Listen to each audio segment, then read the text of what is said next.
Máte oheň? Oheň. Nic.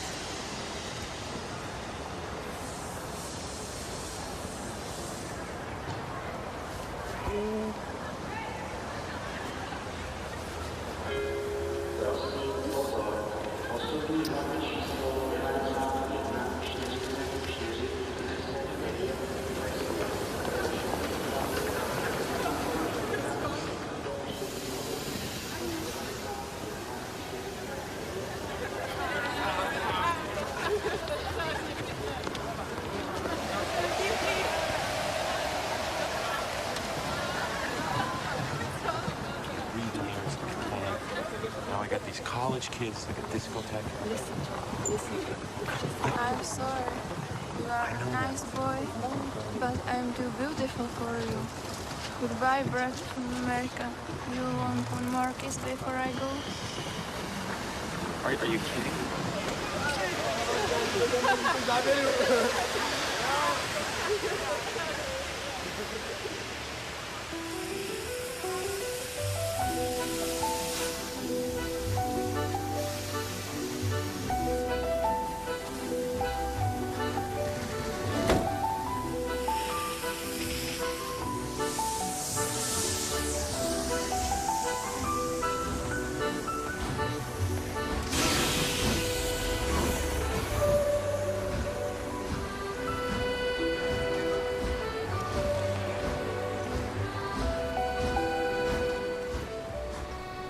I'm here tonight to tell you about a father who loved his son and a son who loved his dad. The way this story is going to unfold for you, it's a little bit different because I want to bring it to now. You see, a dad would go home and he would go by the school, and every now and then he would pick up his son and say, "Son, why don't you go to work with me?" The boy loved that. And when his dad would just come and pick him up, he was the happiest boy ever. He knew that he would get to spend the afternoon with his father at work, and he would get his coat and they would walk, and he would bring hot chocolate for his son, for it's really cold, and they would go through. But this boy was different. This boy would see things. This boy wasn't normal. And when they were walking one afternoon going to where dad worked, this boy would notice things that other people wouldn't notice. He see things other people wouldn't see. He sees a man in a bathrobe in the middle of the street who's yelling at a second-story window. He sees a woman who's very angry at him and doesn't really want to hear what he says. This boy, as the rest of the world hustles by, he slows down. He sees the hurt and the pain. He sees the anguish and the sorrow. He sees the window close and a desperate man trying to get his will. What he did doesn't matter. That he hurting is all that matters. And this boy would see these things. His father rushes and gets him by the hand and says, "Let's go, we'll be late." He would stop and look one more time. Can I stop his pain? Can I stop her hurt?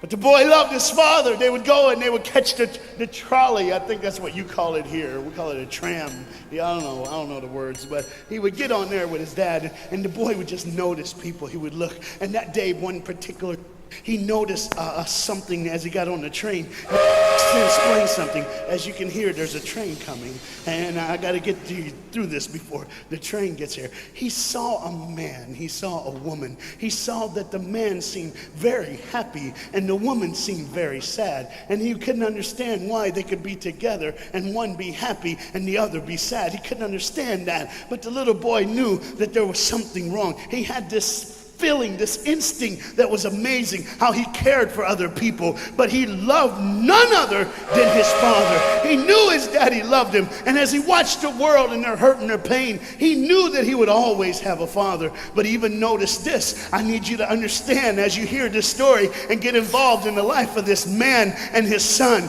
I need you to notice that there's no mom. As they walked through the woods, the boy would say to his father, Dad, what will I do when I grow up? What will I get to do? Will I get a cool job like yours? How will I work? He says, I don't know, but I want to change the world. I want to do something great. I want to do something wonderful. I want to help people. I want to do something that could change the lives of anyone. I just want to be that great. I just want to do something good. And as he walked with his dad would say, son, you will be great. You will be awesome. You will change the world. Your life is going to be incredible. But there was a train coming. There's always a train coming. The train is called life. We're all on the train of life, just riding.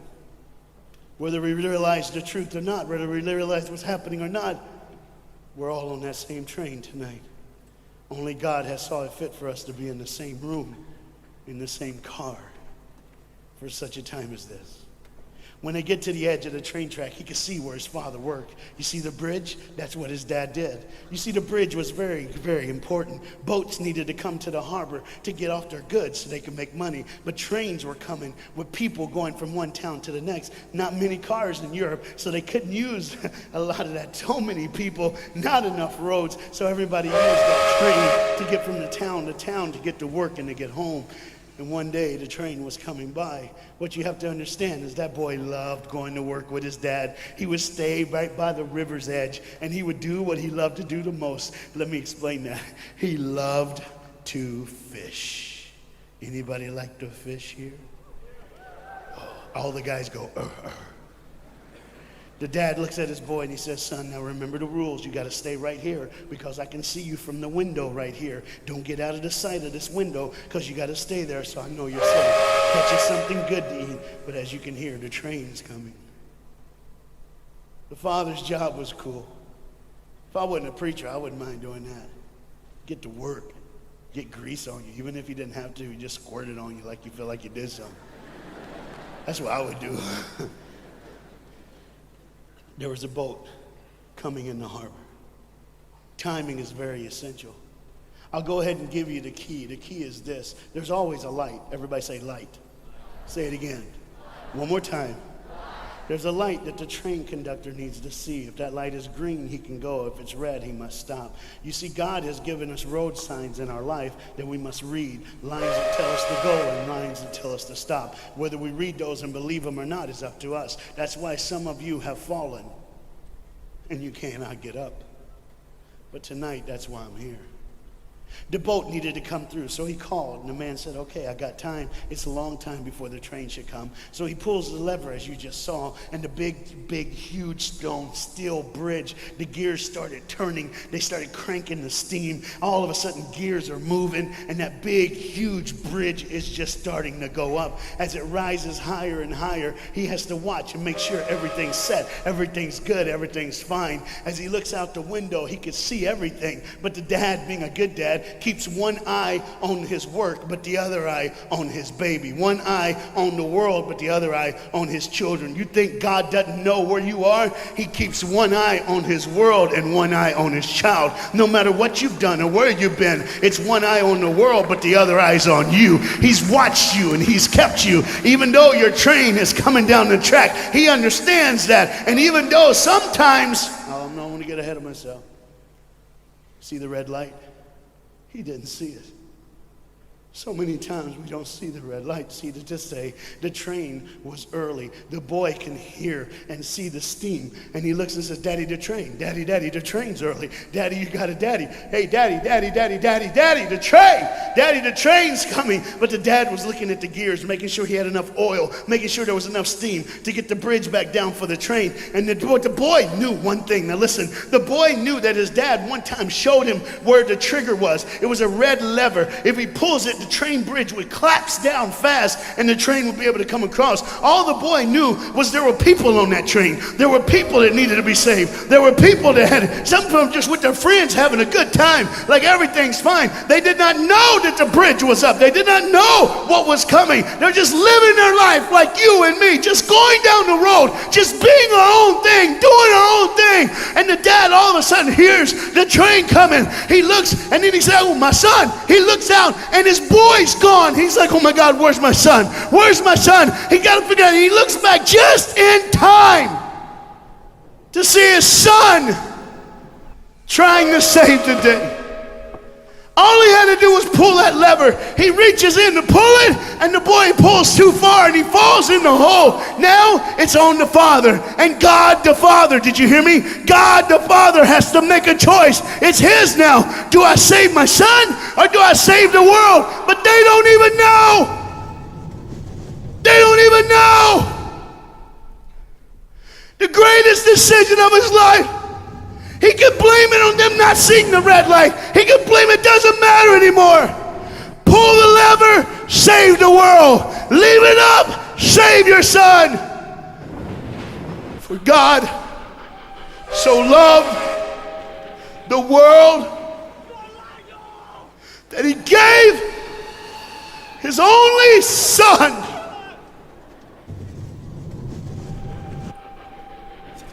Whosoever believes in him will not perish. 3, 2, 1. That's it. And they didn't even know. They never would know. They didn't even know. The train goes by. It's fine. Everything's cool. The bridge is down. Just like always. It's always going to be down. Are you hearing me tonight? He gave his only son. For God so loved the world that he gave. And you know what's amazing? I wonder what God did right when his son died on that cross. When he breathed his last breath. When he took that breath and he breathed and it was over. Here's what the Father would have looked like. They didn't even know, just trying to think of their life. Just trying to figure out what they're going to do next. Just thinking about the person they're going to see, the people they're going to hang out with. Just trying to be, just loving, caring. Doesn't matter if you're blind. Doesn't matter if you're putting on a little more makeup, trying to look pretty for somebody, or just wearing another mask. It doesn't matter. God gave his son for you. What will I do when I grow up? Where will I go when I grow up? What can I change? And there was a girl in the bathroom on the train, liquefying her heroin to shoot up one more time. He died for her. He died for her. But in one moment, are you listening? In one moment, as the Bible says, everybody gets a chance. In one moment to see the look of the Father when he knows when you realize what he did for you, when you realize the sacrifice, when you realize he let his son die so that you can live, when you realize what he did, no matter what you're doing, no matter where you're at in this life, no matter what you're a part of, you gotta stop. You gotta stop. Even if it's for 1 second and think, my God, he did it for me. He did it for me. And I pray to God you drop what you're doing. Drop what you're doing. With all the pain and the hurt and the sorrow in the world, he did it for you. That's why you're so quiet. You see, the train's coming. The train's coming. Everybody has things. You have ways of I don't want to. I don't want to do that. I don't want to, but why do I keep doing it? Even Paul said, why do I do? My flesh tells me, and I do what I know is wrong, and I don't do what I know is right. You got to understand tonight, the fight is on, and we can win. We become more than conquerors through Jesus Christ. And I'm not preaching just for me. I'm preaching on behalf of you. But what you got to understand is there had to be a moment in those 3 days when Jesus died on a Friday and rose again on a Sunday. There had to be this moment. Go ahead, look at the screen. When it was just God and his baby and his son.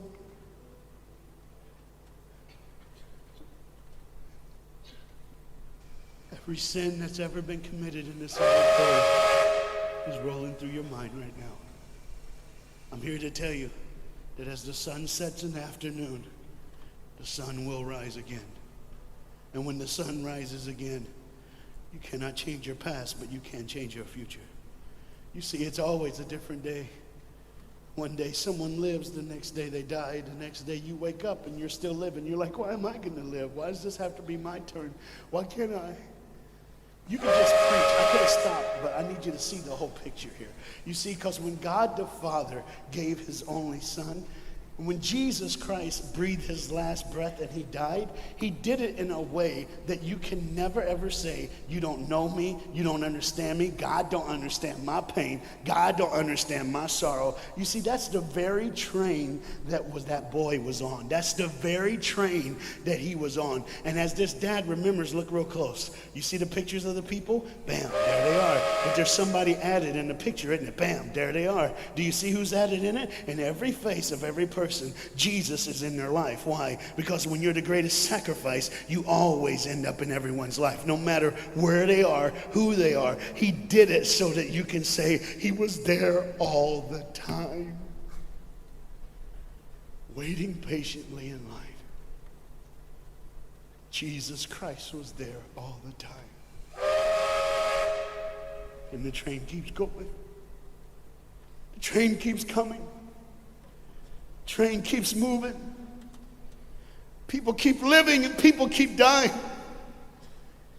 And God the Father just watches it all. One eye on the world, the other eye on you. Some of you are starting to figure it out. You're like, what is he looking for? Just one girl. Because see, the whole horrible day, God only had his eyes on one person. And it was just a day on the street corner. When he walked by, he saw a girl with a babe. And she saw him. Do you get it? Old things are passed away. Behold, all things become new. He did it so that we can live. No matter what the sin, no matter what the pain, no matter what the sorrow, the sacrifice was perfect. It was perfect. And it was for you. And God the Father watches it all unfold. And all he can say